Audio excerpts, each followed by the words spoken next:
Bonjour et bienvenue sur le site quadilabible.com. Aujourd'hui, l'esprit de Caleb.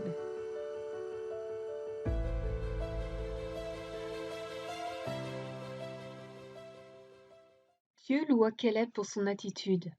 Nombre 14, verset 30 dit « Parce que mon serviteur Caleb a été animé d'un autre esprit et qu'il a pleinement suivi ma voie, je le ferai entrer dans le pays où il est allé, et ses descendants le posséderont. »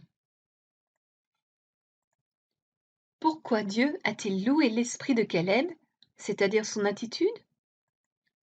Tout commença lorsque Moïse envoya 12 espions pour explorer le pays de Canaan. Ce territoire était la terre promise que Dieu leur avait donnée suite à une promesse faite à Abraham. Chaque espion représentait une tribu d'Israël dont ils étaient le chef. Alors, que s'est-il passé? Après leur exploration, les espions firent le rapport suivant au peuple. Nombre 13, versets 27 à 28.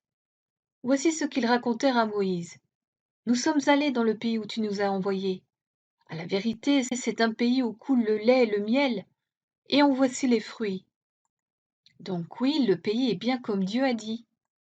Mais, il y a un mais, le peuple qui habite ce pays est puissant. Les villes sont fortifiées, très grandes. Nous y avons vu des enfants d'Anak.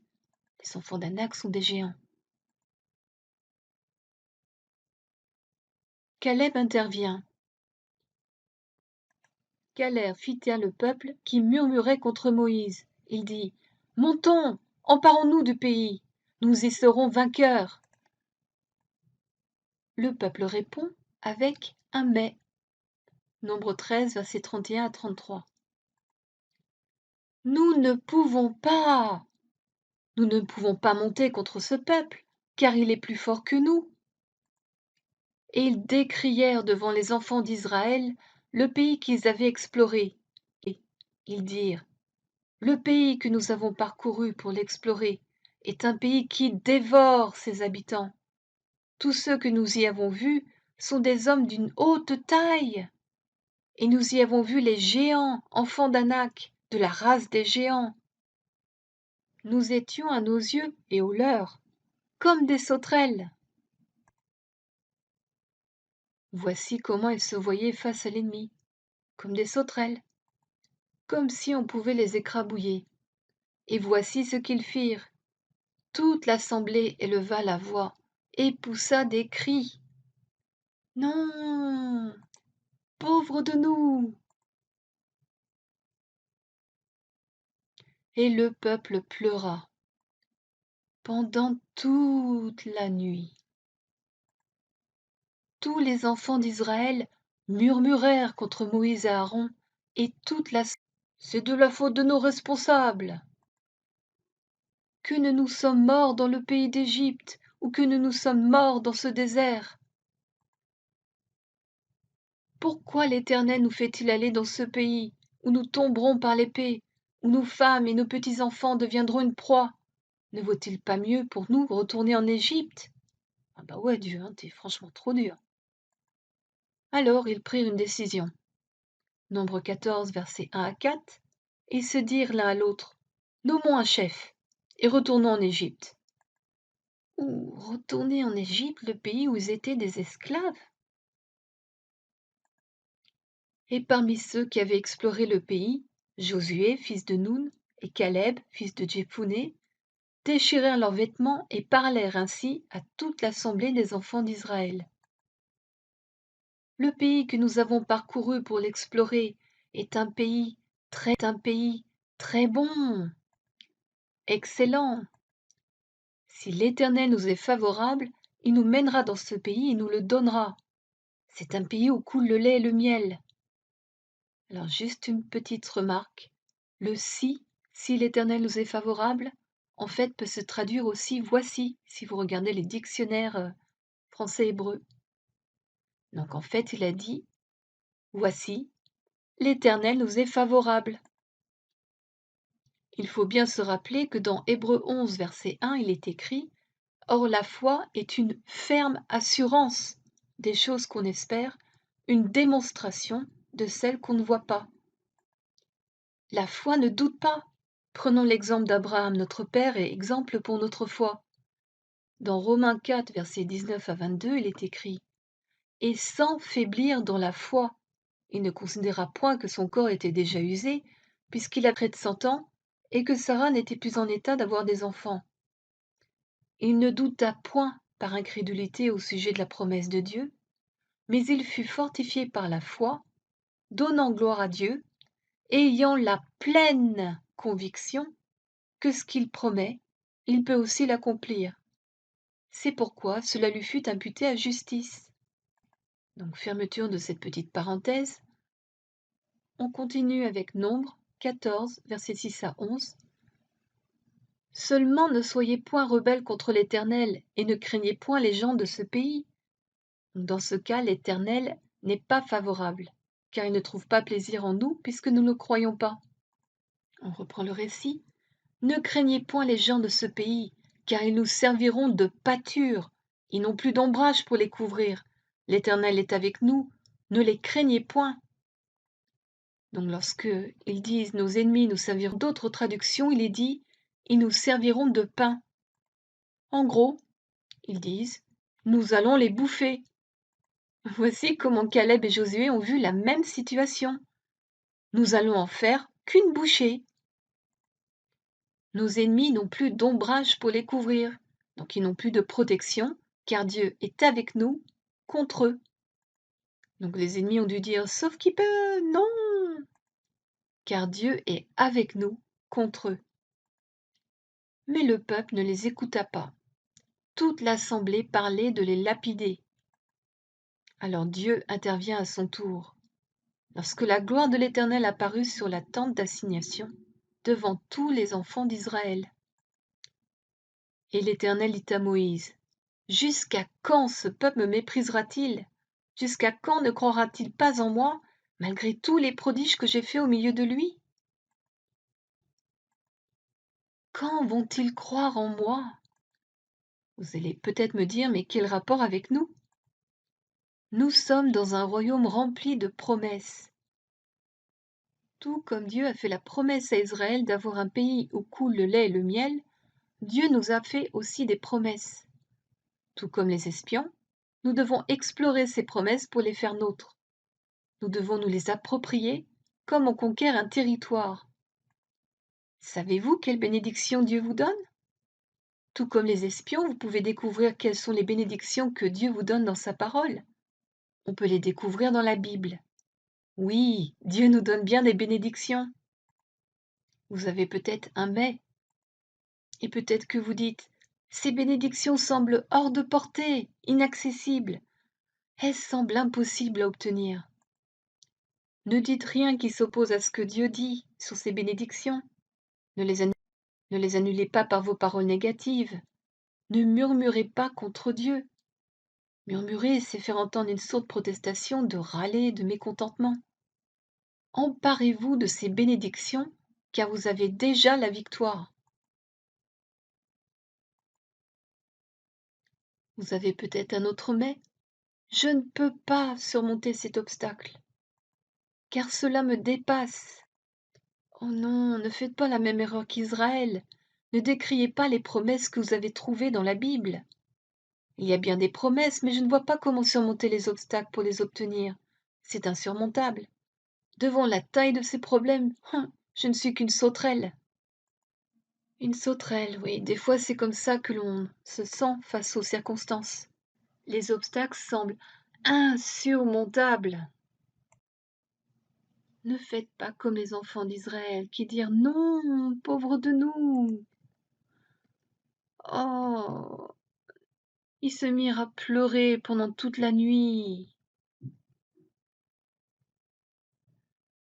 et à murmurer, à râler, à critiquer, à dire quelque chose comme on est dirigé par une bande de nuls, c'est de leur faute. C'est de la faute de mes responsables, ouais, le pasteur, les anciens, mon patron, etc. Pourquoi essayer d'être chrétien? Mais c'est trop dur. Pourquoi ne pas faire les choses et vivre comme tout le monde? Dieu, t'es franchement trop dur. Votre attitude déterminera votre décision. Trouvons-nous quelqu'un de moins spirituel, plus terre à terre, qui nous fasse faire des choses comme le monde.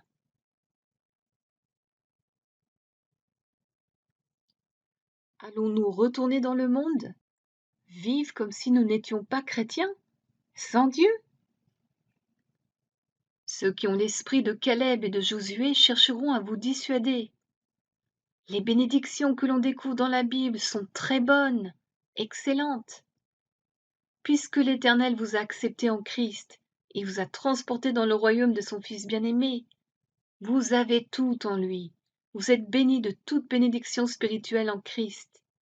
Éphésiens 1, verset 3 dit « Béni soit Dieu, le Père de notre Seigneur Jésus-Christ, qui nous a bénis de toutes sortes de bénédictions spirituelles dans les lieux célestes en Christ. »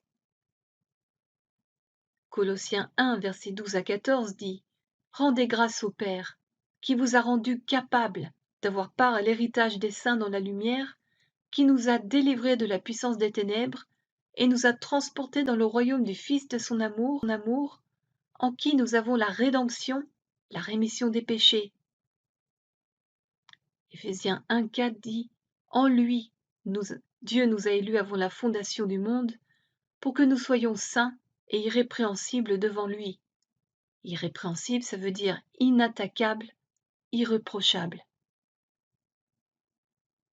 Seulement ne soyez pas incrédules, croyez aux promesses de l'Éternel, et ne craignez pas les obstacles qui les entourent. Les obstacles sont vaincus avec une bouchée de pain. Il n'y a plus rien qui vous empêche de les avoir, car l'Éternel est avec vous. N'ayez pas peur. En gros, ces problèmes sont du pain béni.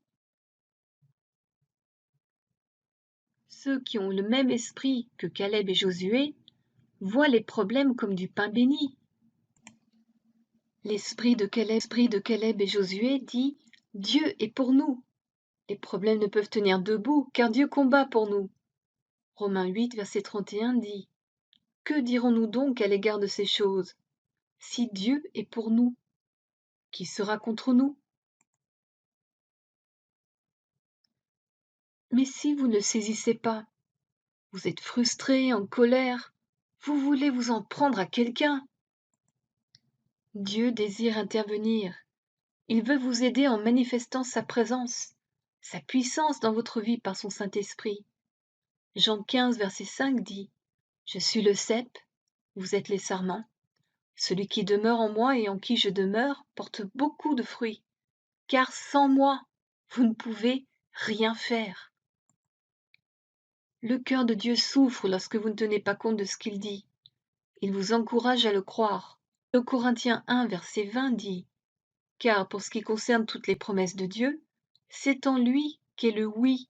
C'est pourquoi encore l'Amen par lui est prononcé par nous à la gloire de Dieu. » Amen, ça veut dire ainsi soit-il. Quand allez-vous me croire?